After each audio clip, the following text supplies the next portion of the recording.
அனைவருக்கும் எனது பணிவான மாலை வணக்கம். நேரத்தின் அருமை காரணமாக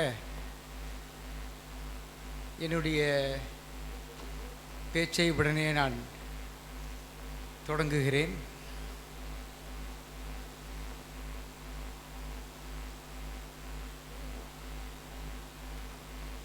பாராட்டு என்பது ஒரு நல்ல குணம். ஆனால் யாரை பாராட்டுகிறோம் என்பது முக்கியம். இங்கே தான் நம்ம தப்பு பண்ணுறோம். நல்லவர்களை, தகுதியானவர்களை பாராட்ட வேண்டும்.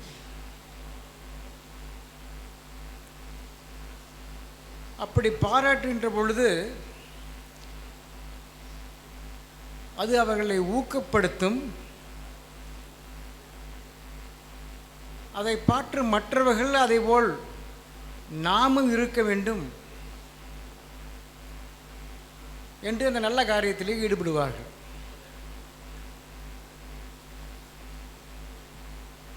ஒரு இளைய சமூகம் இப்படி ஒரு மகத்தான ஒரு சாதனையை செய்திருப்பதில் எனக்கு ஒரு மிகப்பெரிய மகிழ்ச்சி. அவர்களுக்கு எனது மனமார்ந்த பாராட்டுக்கள்.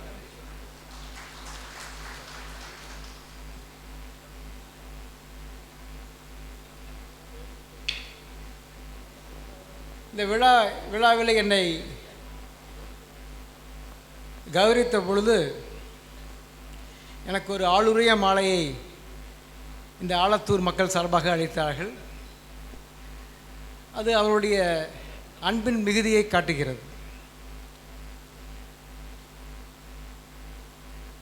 எந்த காரணத்துக்காக இந்த விழாவை நாம் நடத்தி கொண்டிருக்கிறோம்?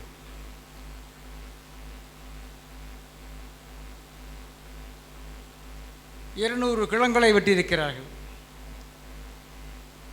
அதாவது நீருடைய மகத்துவத்தை உணர்ந்தவன் பண்டைய தமிழன். நடுவில் எங்கேயோ நம்ம மிஸ் பண்ணிட்டோம். நாம்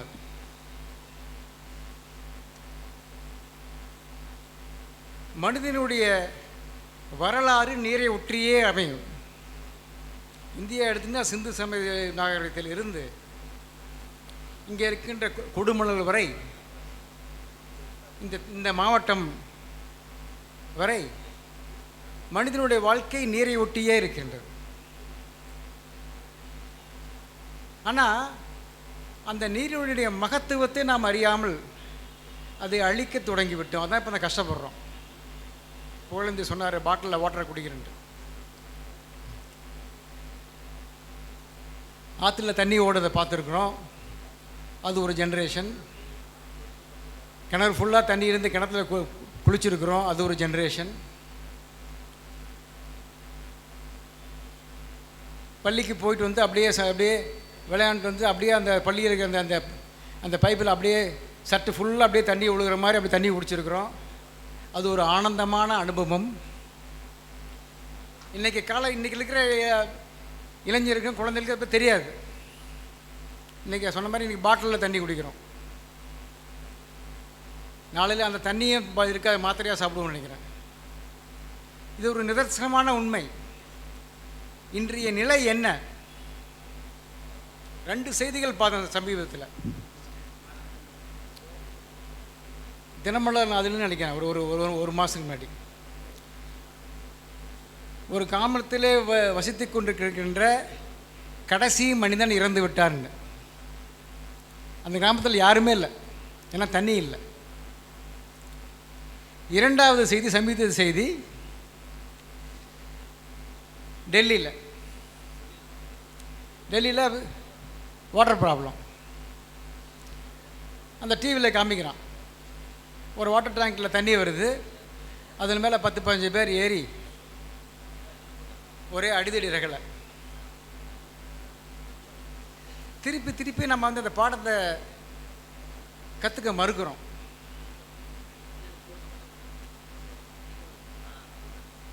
ஒரு பேராசிரியர் ஒரு மாணவியை பார்த்து ஒரு கேள்வி கேட்டார் சட்டக்கல்லூரியில். பார்வதி தேவி ஏன் சிவபெருமானை மணக்க சம்மதித்தாள்? அதுக்கு ஒரு பொண்ணு, அந்த பொண்ணு ஒரு இன்ட்ரெஸ்டிங்காக ஒரு பதில் சொல்லிச்சு. ஒரு பல காரணங்களை சொல்லிச்சு. எப்படி இருந்தாலும் ஒரு சட்டம் பயின்ற ஒரு இருந்ததுன்னா ஒரு வித்தியாசமான ஒரு கண்ணோட்டத்தில் பார்க்கணும். சார் அதுக்கு பல காரணங்கள் இருக்குது, நான் சொல்லுமான்னாரு.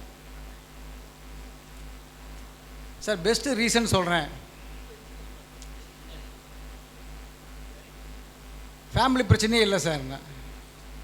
என்னம்மா அண்ணன் சார் அங்கே அவர் சிவபெருமான் சார், மாமியார் பிரச்சனையே கிடையாது சார்.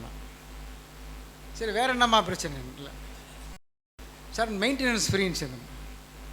என்ன மெயின்டெனன்ஸ் ஃப்ரீனாப்பா சார்? தண்ணி பிரச்சனை இருக்காது சார். எப்படி தண்ணி பிரச்சனை இல்லைன்னு சார்? அவர் தலையிலேயே கங்கையை வச்சுருக்கார் சார், வாட்டர் ப்ராப்ளமே கிடையாது. அப்படியாம்மாண்ணா? அப்படி வாட்டர் இருந்தாலும் யூஸ் பண்ண வேண்டிய தேவையில்லை சார். ஏன் அப்படி சொல்கிறேன்னா, இறைவனுக்கு இன்னொரு பேர் உண்டு, நீர்மொழி மேனியன்னு ஒரு பேர் உண்டு.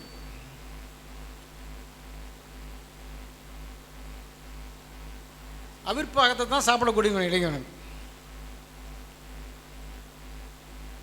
சுடுகாட்டிலே செத்த பிணத்தை சாப்பிடுகின்றவன்.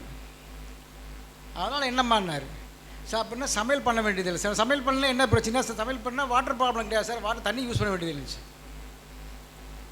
தண்ணி பிரச்சனையாக வேறு ஏதாவது இருக்காமான்னு ஒன்றே ஒன்று இருக்குது சார். என்னென்ன சார் மெயின்டெனன்ஸ் ஃபீஸ் சொன்னால் சார், எப்போ பார்த்தாலும் ஒரே ட்ரெஸ் தான். அவர் வந்து அந்த புளித்தோல் தான் இருப்பார். No problem sir. அதை துணி துவைக்க வேண்டியதில்லை சார். அது ஒரு ப்ராக்டிக்கலான ஒரு அப்ரோச். இன்றைக்கி அந்த மாதிரி ஒரு சூழ்நிலைக்கு வந்துட்டோம் நாம். அதாவது அந்த விழாவில் வரவேற்புள்ள சொன்னார் திருக்குறளை காட்டி, நீரின்றி அமையாது உலகினும் யார் யாருக்கு வானின்றி அமையாது ஒழுக்குன்னு வள்ளுவன் அழகாக சொல்லுவாங்க. கடவுள் வாழ்த்துக்கு அடுத்தது வான் சிறப்பு. நீங்கள் நம்ம அதை என்ன ஒரு சிந்தனை வைப்பாருங்க. நீங்கள் 10 பாட்டு அப்படி அழகாக சொன்னா வள்ளுவன். ஒழுக்குன்னா தானம் தமம் எல்லாமே அழிஞ்சு போகும்னா, இது மனிதனுக்கு மட்டும் இல்லைடா சாமி, உனக்கும் அப்படி தான்ண்ணா. சிறப்போடு பூசனை செய்யா. எங்கே போய் பூஜை செய்கிறது? ஏன் அப்படின்னா, ஏன்னா அந்த உணவு, அந்த தண்ணி தான் உயிர், அதுதான் உணவு. துப்பார்க்கு துப்பாய துப்பாக்கி துப்பாயுதும் எல்லாம் மழை. திருப்பி திருப்பி திருப்பி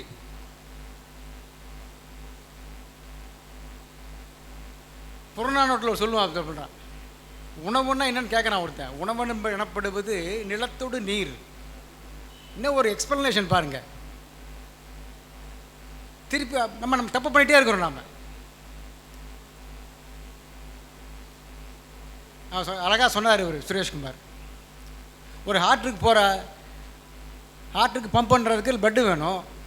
போகிறல்ல ஆர்டரியெல்லாம் இப்போ பிளாக் பண்ணால் எப்படி தண்ணி வரும்? பிளட்டு வரும். கண்மாய்க்கு எப்படி தண்ணி வரும்? எல்லாத்தையும் அடித்து அந்த போகிற வழியெல்லாம் பிடிச்சிட்டு பிளாட்டாக போட்டோம்னா அப்படி தான் ஆகும். நான் தப்பு சொல்லவில்லை. இது மாதிரி ஒரு தொலைநோக்கு இருக்கணும். இன்றைக்கி உலகம் வந்து எதையோ நோக்கி போயிட்டு இருக்குது. டெல்லியிலேருந்து வந்தப்போ ஒரு 2-3 வாரம் ஆச்சு. திருப்பி ஒரு நிகழ்ச்சிக்காக போயிட்டு திரும்பி வந்தேன். எனக்கே இந்த 3 வருடத்திலே ஒரு நல்ல வித்தியாசம் தெரியுது. அங்கே இருக்க முடியல. ஏன்னா சுற்றுப்புற சூழ்நிலை மாறுது. அப்படி குளோபல் வார்மிங், மரமெல்லாம் கருகி கிடக்குது. அங்கே சிவகுமார் ஒன்று சொன்னாங்க. அதனுடைய இன்டென்சிட்டி நமக்கு ஒன்றும் புரியல. நமக்கு கீழே தண்ணி போட்டு போர் போட்டு போக போக என்ன ஆகும் யோசிச்சு பார்க்கணும். நம்ம போரை போட்டு தண்ணி எடுத்துட்டு வந்தோம்னா அதில் இருக்க தண்ணி ரிட்டன்ஷன் போயிடுது. தண்ணி எடுத்துட்டோம்னா அந்த மண்ணில் பிடிப்பு இருக்காது. மண்ணில் பிடிப்பாக இருந்ததுன்னா இருக்கிற பில்டிங்கெல்லாம் விழுந்துடும். இப்போ நிறையா இடத்துல ஆகிட்டு உலகத்தில் நிறையா ஆகிட்டு இருக்குது. இப்போது சமீபத்தில் இருக்க ஒரு ரிப்போர்ட் சொல்லுது, உலகத்தில் இருக்கிற பெரிய பெரிய நகரங்கள்லாம் அழிந்து விடும் அப்படின்ட்டு.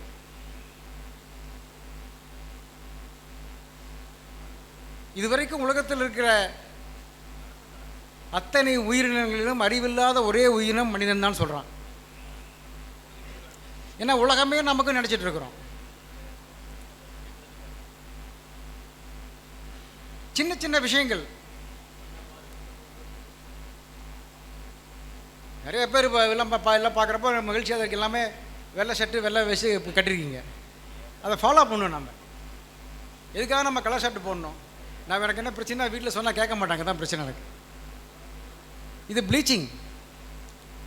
இது மாதிரி ஒரு கலர் ஷர்ட்டை போட்டோம்னா ஒரு ஷர்ட்டு இப்போ பண்ணுறதுக்கு 2200 லிட்டர் வாட்டர் வரும். அந்த தண்ணி எடுத்து அப்படியே திருப்பூரில் அப்படியே காவேரியில் வரும். உங்களுக்கு தான் வந்து சேருது. உங்களுக்கு வர்ச்சுவல் வாட்டர்னு சொல்லுவோம். அதை வெளிநாட்டில் ஏன் வாங்கினான்னா அந்த ஷர்ட்டு நம்ம ஒரு $10-20 சொன்னோம்னா 2500 லிட்டர் வாட்டர் தண்ணி அதில் இருக்குது. இல்லை, நியூயார்க்கு கீழே அப்படியே ஒரு அப்படியே ஆறு ஓடுது, டச்சே பண்ண மாட்டான்.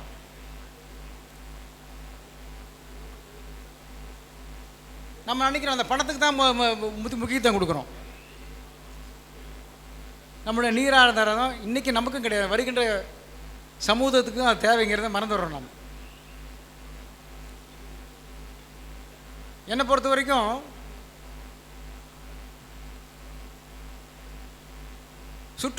சுற்றுப்புற சூழ்நிலையை பாதுகாப்பு என்பது முக்கியமான விஷயம். ஏன்னா ஏழை மனிதர்கள், விவசாயிகள், பெண்கள், வயதோயர்கள் இவங்க தான் அதில் அதிகமாக பாதிக்கப்படுவாங்க. என்றைக்கு எப்போ என்விரான்மெண்டல் டிகிரேடேஷன் இருக்குதோ அதிகமாக பாதிக்கப்படுகிறவர்கள் இவர்கள் தான், தொழிலாளிகள். நமக்கு இமீடியட்டாக பார்த்தா உடனே பார்த்தா நமக்கு தெரியாது. அதில் அந்த வகையில் ஒரு ஸ்கூல் கட்டுறதை விட, ஒரு ஹாஸ்பிட்டல் கட்டுறதை விட, ஏன் ஒரு கோயில் கட்டுவதை விட இந்த மாதிரி குளங்கள் தோண்டுவது ஒரு புனிதமான செயல்.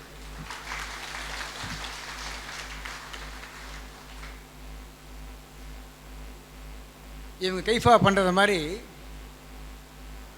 நம்ம எல்லாத்துக்கும் அந்த மாதிரி ஒரு உணர்வோடு செயல்படணும். ஒரு ஷர்ட் எடுத்து போட்டோமா வீட்டுக்கு போய் திருப்பி வச்சுட்டு ஒரு 2 நாள் கழிச்சு திருப்பி போடலாம், தப்பே கிடையாது. அதை உடனே போய் துவைக்க வேண்டியதில்லை. அதிகமாக வியர்வாக இருந்து அழுக்காடுதலை ஒழிய, ஏன்னா அதுக்கு எவ்வளோ தண்ணி வேஸ்டான்னு பார்க்கணும். நம்ம சோப்பு போடுறோம், சோப்பு போடுறதுல கெமிக்கல். அந்த காலத்தில் அப்படியே நம்ம குளிச்சிட்டோம்னா அப்படியே அரப்பு போட்டு சீக்காய் போட்டோம்னா அப்படியே குளத்துக்கு போகும், அங்கே மீன் சாப்பிடும். இன்றைக்கி நம்ம அனுப்புகிற கெமிக்கல்னால மீன்லாம் செத்து போகுது. இங்கே கடலில் சாகுது, குளத்தில் சாகுது, ஆற்றுல சாகுது. ஒரு சின்ன சின்ன மாற்றங்கள் நமக்குள்ளே கொண்டு வரணும். ஷாம்பு போடுறோம், ஏன் நம்ம குறைச்சா என்ன? நம்மளால் முடிந்தது ஒரு சிறு விஷயங்கள். இப்படி நமக்குள்ளே ஒரு சிந்திக்கிறப்போ ஒரு மாற்றம் வரும். ஒரு நல்ல விஷயங்களை நம்ம செய்கிறப்போ ஒருத்தர் மட்டுமே நமக்காக செய்யணும்னு எதிர்பார்க்கக்கூடாது. சகோதரர் சுரேஷ்குமார் சொன்னது மாதிரி, சகோதரர் புகழேந்தி சொன்ன மாதிரி 200 என்ன 300 என்ன, இதற்கு மேன்மேலும் அவங்களுக்கு குளங்கள் இந்த கைஃபா தோண்ட வேண்டும்.